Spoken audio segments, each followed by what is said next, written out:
ne faut pas se fier à ses apparences bourgeoises, car sous sa cravate de soie bat un cœur d'anard, Jacques Maillot.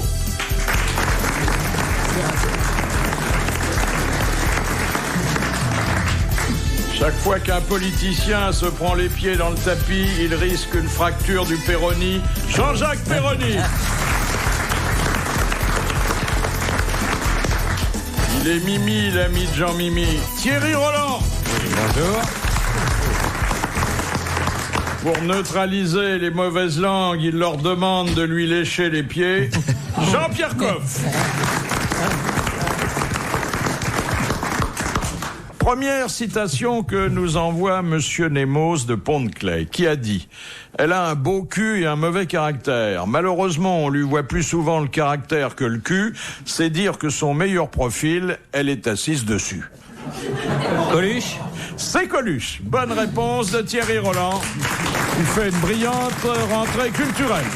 Il parlait de qui Je sais pas. C'est le copain. Ça peut s'appliquer à un tas de personnes que nous connaissons. Oh oui. La deuxième citation nous est proposée par Monsieur Nollet de Saint-Denis de la Réunion. Vous voyez que ça vient de loin et qu'on est écouté à l'autre bout du monde. Qui disait d'Edmond de Goncourt: il est si malchanceux que s'il lui arrivait un jour d'être célèbre, vous verrez que personne n'en saura rien.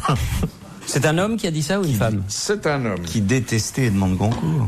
Oui, mais enfin ça, on pouvait l'induire sans réfléchir trop. Hein. Oui. Alors cet homme, c'est un des boulevardiers, que nous sommes d'ailleurs les seuls, les derniers à citer de temps à autre. Fédot, Capu, Non, Scholl. c'est Scholl. Qui a dit Scholl? C'est Jean-Jacques Perroni. Scholl. C'est lui qui soigne les corps aux pieds, Scholl. C'est ça, oui. Dans le film The Rose, qui avoue avoir fait l'amour avec toute une équipe de football? L'arbitre. Non.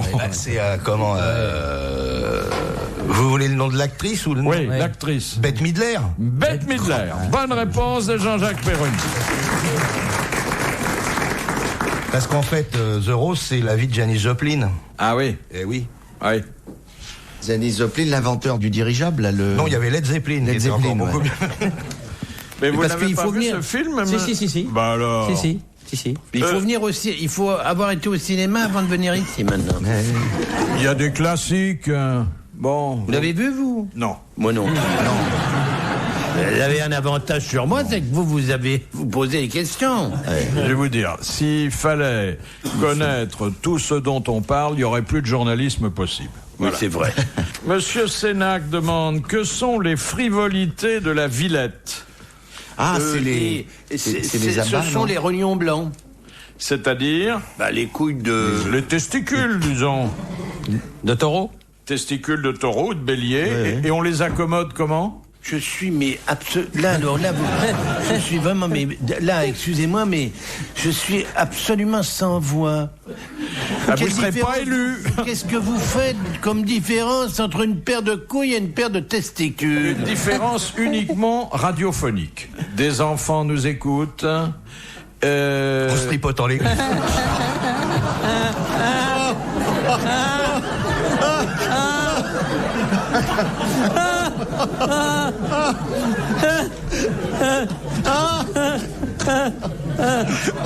Et en plus, c'est un peu vrai, je crois. Merci de ton aide. Je fais ce que je peux. Pardon de vous avoir coupé de ce côté-là. Alors, les testicules de taureau ou de bélier qu'on accommode comme des rognons, alors? Non, on les fait sauter, enfin blanchir, et ensuite on les passe à la poêle dans un peu de beurre avec une persillade. Et c'est un mets très apprécié. C'est un peu comme du riz de veau.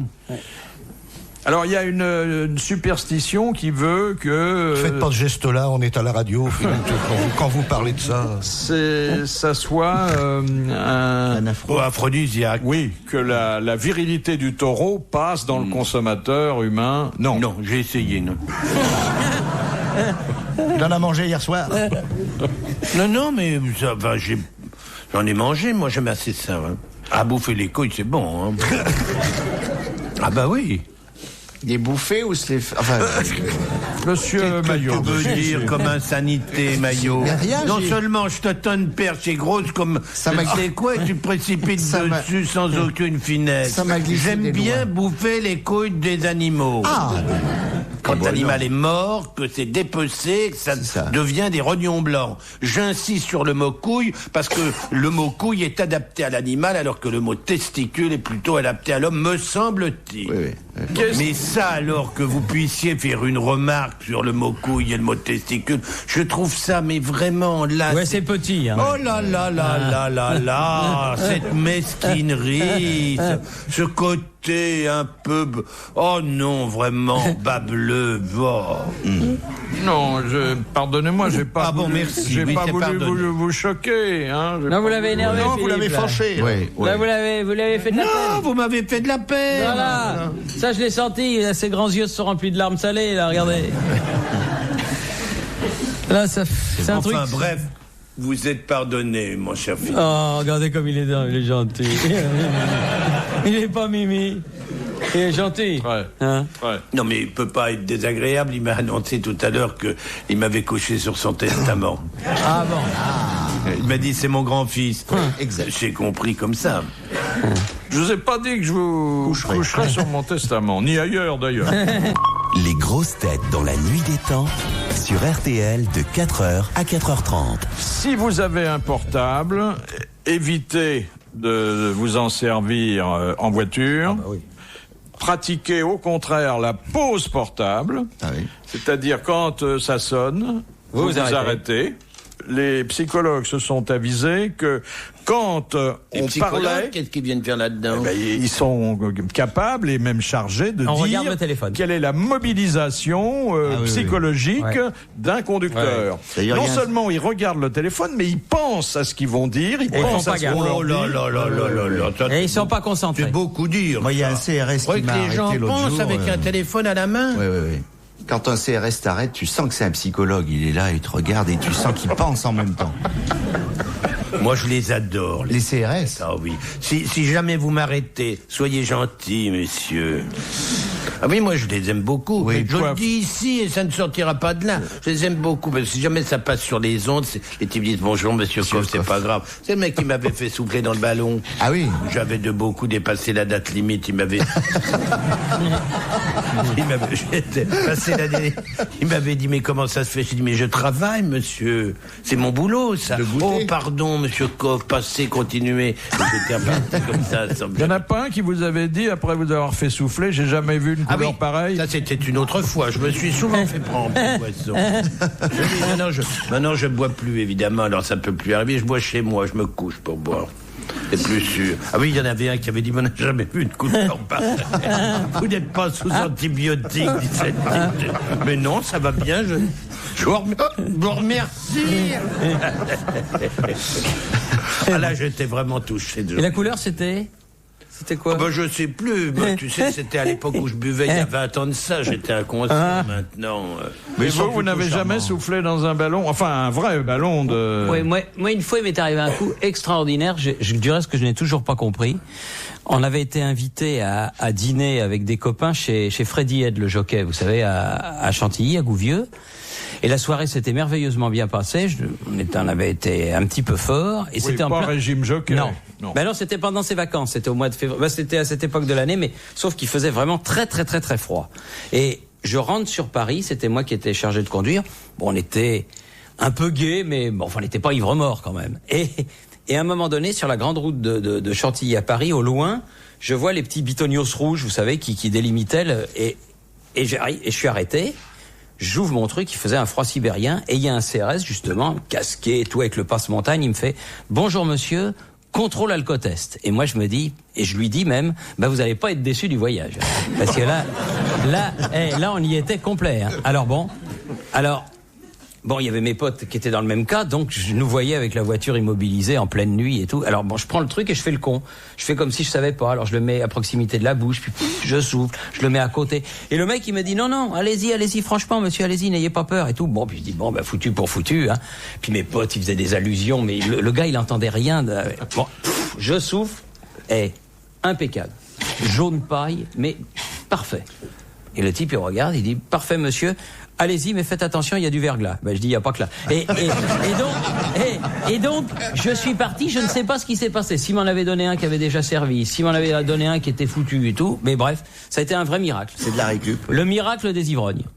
Ce qui me paraît quand même important, c'est de pas boire quand on conduit. Ben oui, mais là c'était la nuit, on allait tout doucement. Non, c'est normal, il avait une vingtaine de copains à transporter. Non, on était quatre dans la voiture. Sympa, hein. Il y a un truc qui est très bien, c'est d'avoir toujours une bouteille de vin ouverte au frais dans sa voiture. Ou alors on offrait un verre. Vous pouvez pas boire un coup, personne dit non. Hein. Et il y a toutes les staffettes qui est autour, mais Monsieur Coff, il est délicieux. Je suis un peu jaloux parce qu'on m'a jamais fait souffler dans un ballon. Ah, moi, 2-3 fois, oui. Jamais. Non, mais parce que vous inspirez le respect, Philippe. Vous croyez? Ah oui. Ouais.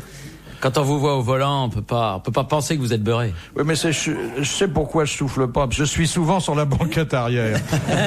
Alors, on souffle pas sur la banquette arrière. Non. Ça dépend de quoi. Ça dépend de ce que vous y faites, mais...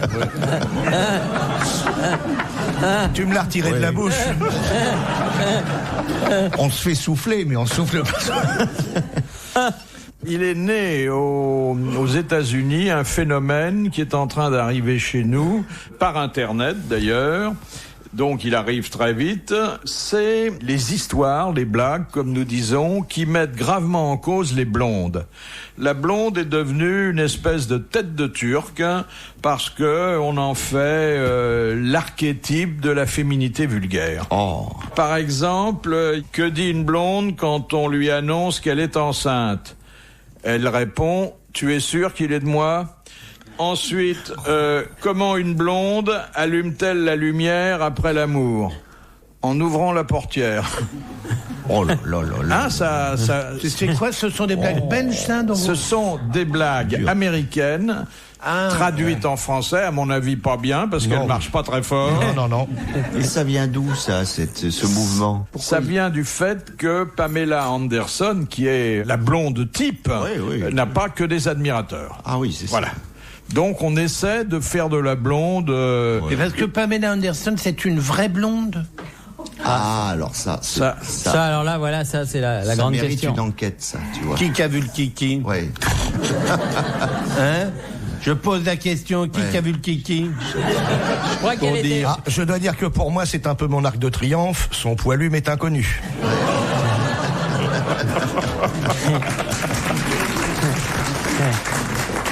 Il y a une définition d'ailleurs de la blonde qui est vraiment méchante. C'est une femme objet à la chevelure peroxydée dont le cerveau se limite à contrôler les mouvements de sa lime à ongles. On peut pas souscrire à cette définition sans galop. Peut-être pour Pamela Anderson, mais par ailleurs, est-ce que on peut se faire décolorer les poils du pubis? Je crois. Colorer, oui, mais décolorer. Tu vas te baigner sur une plage bretonne, il ressort rouge ton kiki.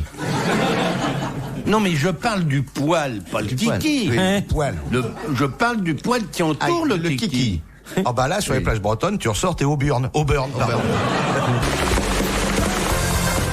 RTL, 4h, 4h30, dans la nuit des temps des grosses têtes de Philippe Bouvard.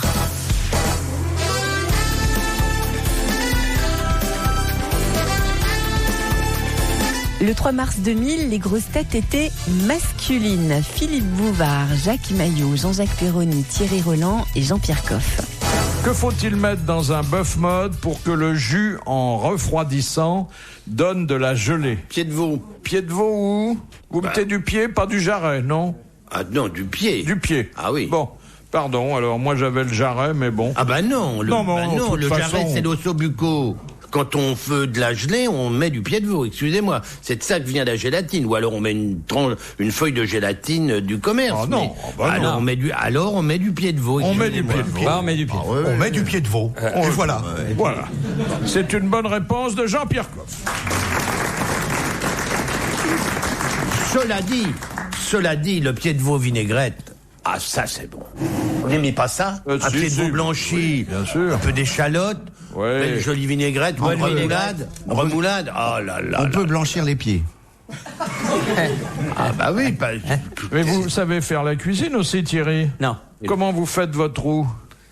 Mon quoi? Mon quoi? Votre roux? Quoi, mon trou? Vous vous êtes jamais fait un roux? Un roux comme Guy. Ah, un roubignol? Oui. Ah non, moi je suis nul. Je sais faire les œufs au plat. Pas facile. C'est ça, on dit que c'est... Les œufs coques, je suis un virtuose de l'œuf coque. Ah, alors là, ça m'intéresse beaucoup. Quelles sont tes recettes? Alors, moi, je n'aime pas que le blanc soit glaireux, déjà. Oui, tu veux pas que ça soit foutreux. Oui, je n'aime pas. Alors donc, je mets un petit peu de sel et tout, de façon à ce que le... Et vos œufs au plat, vous les servez dans un soutien-gorge ou... Ah non, attendez, là c'est sérieux. Non, on plaisante pas avec les œufs. Oui, vous avez tout à fait tendance à plaisanter Non.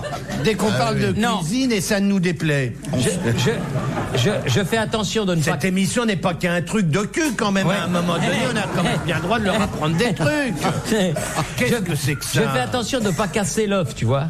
De pas, quand je mets l'œuf dans l'eau, je mets l'œuf et je fais bouillir l'eau après. T'es d'accord? Pour faire l'œuf coque? Oui. Il faut que l'eau frétille, non? Oui. Quand on met l'œuf dedans. Mais l'eau tiède. Et après, parce que si tu la mets quand l'eau est... Ça éclate l'œuf. Ça éclate l'œuf. Ouais, exact. Et ça, c'est très emmerdant. Tu mets du sel, ça. Oui, un petit peu de sel. Ouais. Et combien de temps? Je dirais 4 vraies minutes. À 4 minutes? Oui. Ah oui. Ah, il est vraiment mollet là. Ah non, il est pas mollet. Le blanc est pris. Le blanc, oui, mais il est pas glaireux. Alors je vais te dire, il y a 2 recettes que j'aime beaucoup. La première, tu mets l'œuf dans l'eau froide. Tu portes à ébullition lentement et là, Attendez, vous mettez l'œuf dans l'eau froide, il faut allumer le gaz après. Dites-le. Jean-Pierre, Que la recette soit complète au moins, non? Jean-Pierre, Dites-moi, Jean-Pierre, c'est une recette extrêmement courte, vous n'avez pas l'intention de me faire chier quand même. Jean-Pierre, ne te fâche pas. Parce que moi, je vous fais pondre. Faites gaffe à vous, hein. Vous n'allez pas... Non, mais ne m'emmerdez pas. Monsieur Il n'y a Coff, pas de monsieur je suis une vieille poule, je ne sens plus passer les œufs. Ah, je me disais aussi, est-ce qu'il l'avouera un jour? C'est fait. Alors donc, il a votre eau froide, Vous mettez... le gaz... Le gaz, mais ça, il a une réserve naturelle, Jean-Pierre. Et vous attendez l'ébullition. En ce qui me concerne, moi j'aime les œufs où le blanc est un petit peu foutreux. N'y voyez pas de malice là-dedans. Ne commencez pas. C'est pas du cul, ça. Du tout. C'est une recette. Et là, pour moi, c'est bon. Après, je peux laisser cuire 30 secondes ou 45 secondes de plus pour avoir un blanc qui soit très très pris. Oui. Mais pour moi, la meilleure méthode pour faire un œuf sur le plat, un œuf coque, c'est la suivante. Je mets mes œufs dans un saladier. Je fais bouillir de l'eau. Attendez, quand vous dites je mets mes œufs dans un saladier, vous faites pas allusion à une partie intime de votre anatomie. Non. Non, parce qu'il Des œufs, je mets des œufs qui ont Parce été que pondus par l'autre des jour, poules que j'étais, je connais. pardon de vous couper, mais l'autre jour, j'étais dans un salon de coiffure. À côté de moi, il y avait une petite shampouineuse qui vient vers un client et lui dit je vous fais un shampoing aux œufs. Et il dit non, mademoiselle, il n'est pas question. Je suis fidèle à ma femme. Donc, j'ai voulu resituer votre préparation dans un contexte strictement culinaire. Des œufs pondus par des poules que je connais. Donc, je mets ces œufs, les œufs de Madame Alési, puis c'est ainsi qu'elle s'appelle, cette personne en question, dans un saladier, je fais bouillir de l'eau. Au moment où l'eau commence à bouillir, je rajoute une bonne poignée de gros sel pour activer l'ébullition et faire monter la température, et je verse cette eau bouillante dans le saladier sur les œufs. Et je couvre le saladier. Et je laisse comme ça 7 minutes. Et là, j'ai un jaune et un blanc parfaitement pris, comme tu pourrais l'aimer, mais dans une jolie harmonie, et c'est parfait. c'est beau, c'est pas con, ça. Un jaune et un 7 blanc. minutes. 7 minutes. Un jaune et un blanc qui sont parfaitement pris, on peut faire un pax, quoi. C'est très joli. C'est vraiment, c'est de la très bonne méthode, ça, pour faire des... Ouais, tu mets dans les trucs à jouer en fer, là, les trucs à salade, là, qu'on agite, là. Mais non, il t'a dit un saladier. Mais non, un saladier. Un vrai saladier. Un saladier, oui. Pas un panier à salade. Ah, oui. oui, un Ah oui, il vrai. cuisine pas du tout, lui. Oui. On peut pas cuisiner, mais il ne connaît même pas les accessoires. Si. Il confond Attends. entre un saladier et un panier à salade. Ouais, bah, c'est faut pareil. quand même faut être dégagé de toute contingence. Non, mais attends, c'est alimentaire pareil, pour en c'est arriver pareil. là. Oui. Tu mets Ah tes oui. œufs dans un truc qui est pas ajouré, quoi, tu vois. Ouais. Une vieille gamelle en fer, un truc comme ça, si. quoi. Mais Madame Alési est spécialisée dans l'œuf coq, alors elle ne fait Non, que Madame ça. Alési, elle a des poules et c'est encore une de ces admirables fermières qui ont des poules, qui les nourrissent au grain, petit, elles jettent des poignées, les poules sont heureuses. Elle leur dit petit. Bah, comme faisaient les périères, petit. Et puis les poules arrivaient, puis on jetait le grain. Bah, Bah, c'était comme ça que ça se passait quand même. Quoi, vous n'avez vécu qu'à la ville, vous? Non. Bah alors, vous avez des souvenirs quand même. Chez Madame Claude, elle avait des poules. Retrouvez les grosses têtes dans la nuit des temps à tout moment sur RTL.fr.